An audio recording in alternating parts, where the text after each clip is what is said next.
Alors, le cours du baril de Brent qui s'approche, je m'emballe un peu, mais des 90 $, on est à 88 au moment où je vous parle. Déjà plus de 10%, 13% de hausse depuis le début de l'année. Après, on s'en souvient, à 40% déjà de progression sur 2021.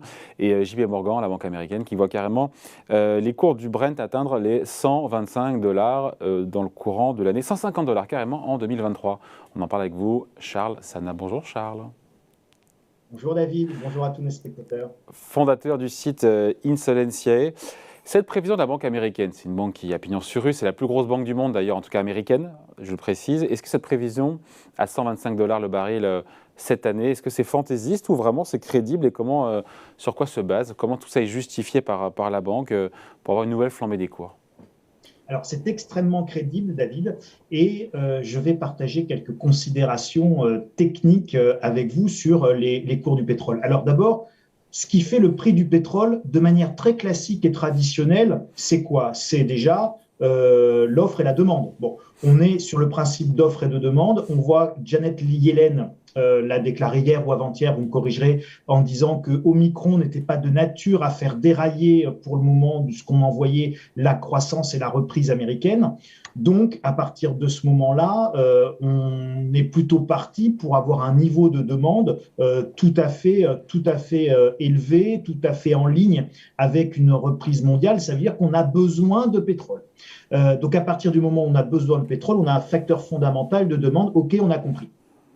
Le deuxième facteur qui pèse traditionnellement toujours sur les cours du pétrole, à la hausse comme à la baisse, ce sont les facteurs géopolitiques. Et les facteurs géopolitiques, aujourd'hui, sont plutôt favorables au cours du pétrole, à savoir que nous avons des tensions avec le Yémen, les rebelles houthis qui font des attaques de drones, des tensions avec l'Ukraine, la Russie, des risques de sanctions internationales. Donc on voit bien que l'actualité, on a des ruptures en Libye, avec des négociations plus que compliquées pour le leadership libyen, etc., etc. Donc, on voit bien que le flux d'infos, le flux de news, le fondamental côté géopolitique est plutôt favorable à des cours élevés du pétrole aujourd'hui. Non. Mais Oui. ces deux choses, David, que ce soit la demande ou que ce soit les aspects géopolitiques, ne sont en aucun cas suffisants pour propulser les cours à 125 Ah, ou 150 $, comme voilà. l'annonce JP Morgan. Ça veut dire qu'il y a un autre facteur, il y a un extra ball, comme on disait de mon temps quand on joue au flipper, il y a un bonus, et ce bonus, Ouais. c'est la double notion de sous-investissement que je vais vous détailler, et la notion de transition énergétique, et ces deux notions sont liées, et c'est ça qui est de nature à propulser le pétrole vers des sommets insoupçonnés. Sur le sous-investissement, c'est intéressant, effectivement, durant la crise et depuis plusieurs années, les majors pétrolières n'investissent pas assez, c'est ça, pour aller forer. Mais en même temps, il y a aussi un changement de paradigme sur le pétrole. De moins en moins d'investisseurs prêtent de l'argent ou investissent dans des activités qui sont carbonées. C'est ça le sujet, hein. Ben, c'est exactement ça le sujet. Alors, vous aviez reçu, je ne sais plus exactement quand, il me semble que c'était avant la crise du Covid, mais vous aviez reçu le président de Total. Et le président de Non, Total, c'était l'été dernier, c'était en septembre dernier, à la non, REF du MEDEF. non, je crois que c'était peut-être encore plus tard, non? Enfin, bon, bref. On l'a Et reçu donc, plusieurs fois, en même temps, on l'a reçu plusieurs fois. Mais oui, allez-y bon, c'est alors. Et ça. alors? Et il vous avait dit, je me souviens très très bien, il vous avait dit, on est en sous-investissement majeur sur le secteur pétrolier et notre sous-investissement d'aujourd'hui prépare le choc pétrolier de demain. Donc, voilà, globalement, je ne le cite pas exactement au mot près, Mais il mais parle de globalement, lui, il parle de Total ou il parle de l'ensemble du secteur? non, il parlait vraiment du secteur. Hein. Le président de Total parlait vraiment du secteur et il avait attiré l'attention déjà sur ce phénomène il y a 2 ou 3 ans. Et donc, ça, c'était très intéressant parce qu'on voyait bien que le sous-investissement, de toute façon, était déjà structurel parce que le prix du pétrole était relativement bas, on va dire, depuis la crise de 2008, 2009, 2010, etc. On a eu une demande à tonnes, ce qui fait qu'on a eu quand même du sous-investissement chronique dans la totalité du secteur pétrolier. Et puis, depuis 2 ou 3 ans, on a une accélération majeure, effectivement, de la finance verte, de la RSE, la responsabilité sociale des entreprises.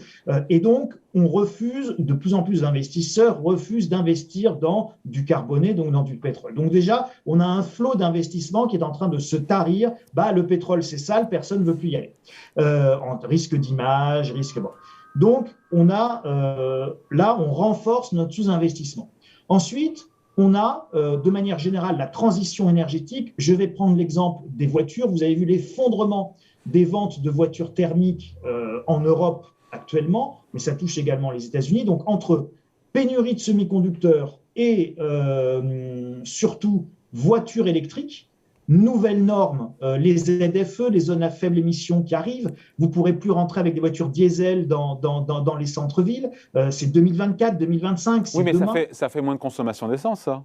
Justement, ça fait moins de consommation d'essence, donc ça fait que tous les investisseurs anticipent cet effondrement de la consommation d'essence et cette décarbonation de notre économie, y compris de la voiture. Mais ça veut dire quoi? Ça veut dire qu'on n'investisse pas. On n'investit pas. On n'investit plus. Donc, non seulement on avait un sous-investissement hier, mais en plus, ce sous-investissement d'hier, en fait, il n'est pas comblé aujourd'hui. Au contraire, il s'aggrave par l'arrivée de la transition écologique et par l'arrivée de la finance verte.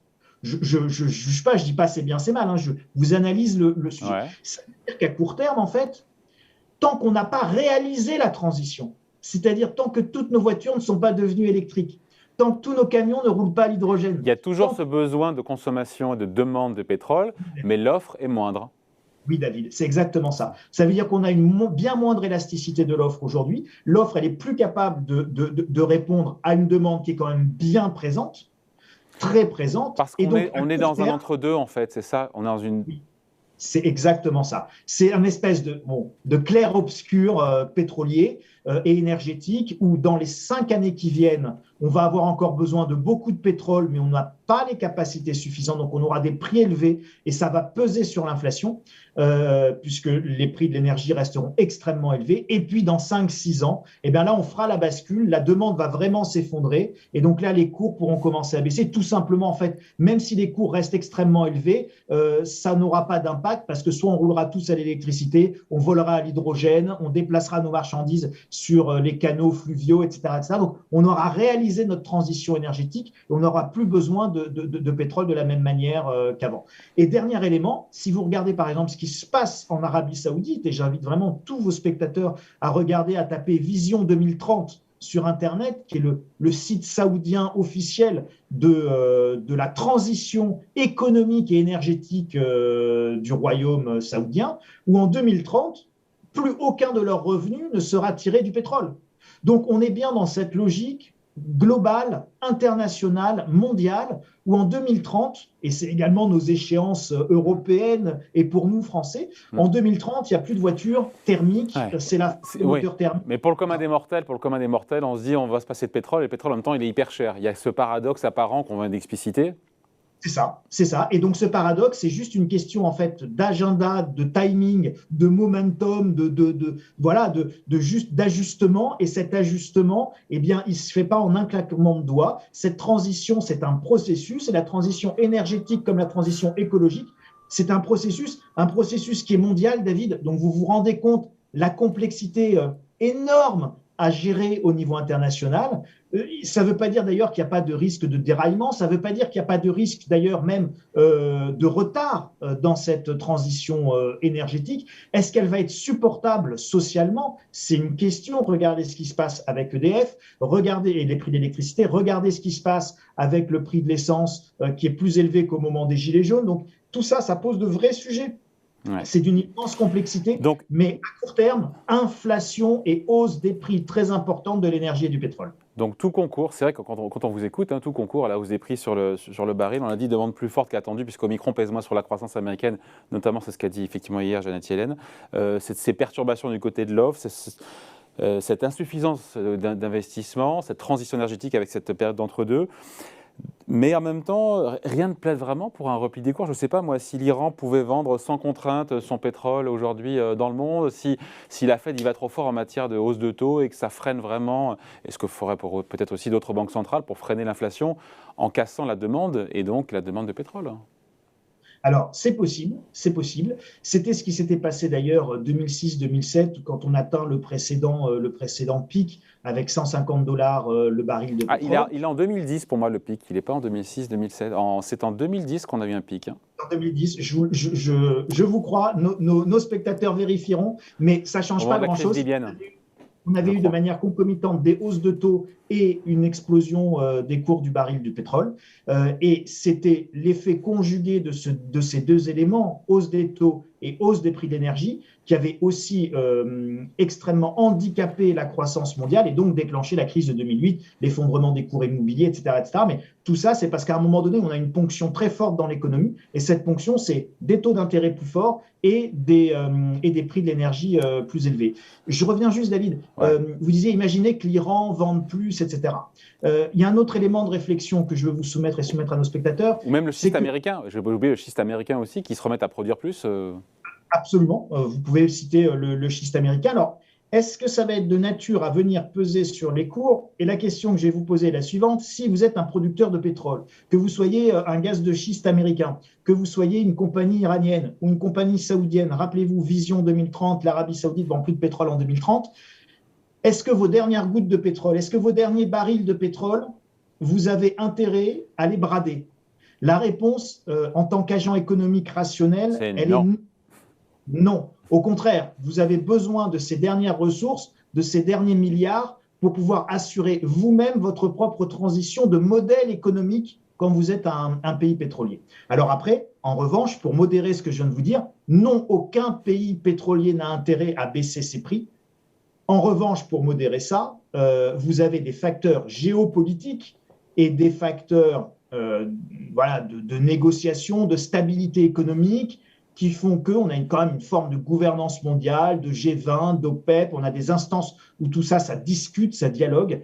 Et si jamais à un moment donné, le prix du pétrole va trop haut, il se peut qu'il y ait des décisions politiques, des accords qui viennent modérer, tempérer et nuancer tout ça. Mais je pense qu'on peut raisonnablement dire aujourd'hui que la prévision de JP Morgan en disant 125, 150 dollars le baril, maintenant tout de suite ou après-demain, et encore une fois, ne nous noyons pas dans l'épaisseur du trait le 15 mai 2022, ça sera à 125.